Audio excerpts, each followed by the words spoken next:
of Florida.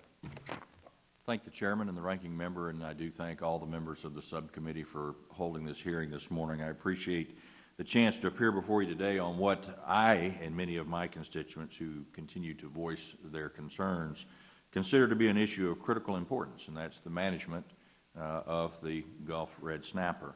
With the fishery more robust than it ever has been before, one would think that private anglers and the for-hire businesses would be elated with the overall management of the resource, but we all know that that is just simply not the case. As a result of the current federal management of Gulf red snapper, we've witnessed, as has already been stated, lawsuit after lawsuit, while anglers continue to be hit with the shortest recreational seasons on record. Furthermore, the failed management has done significant economic harm to communities along the Gulf Coast who rely on the billions of dollars that anglers spend on an annual basis. As a result, I continually hear from stakeholders in my district and across the Gulf Coast who justifiably call for reforms to the Gulf red snapper management program.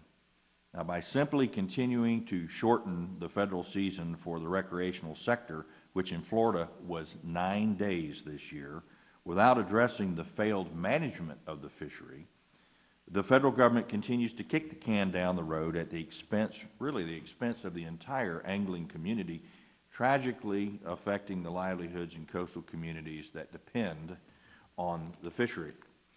Along with 20 bipartisan colleagues, I introduced H.R. 3099, the Gulf of Mexico Red Snapper Conservation Act, because I believe that congressional action is needed to chart a new course for management of Gulf red snapper for the betterment of the commercial and recreational fisheries and the entire economic region.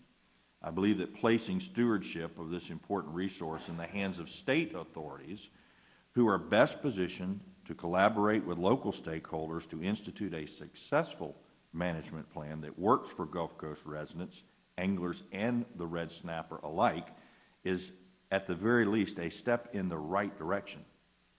While some here may not agree with certain provisions of this bill, I do hope that we can all agree on the fact that something must be done to address the valid concerns that have been raised by many along the Gulf Coast.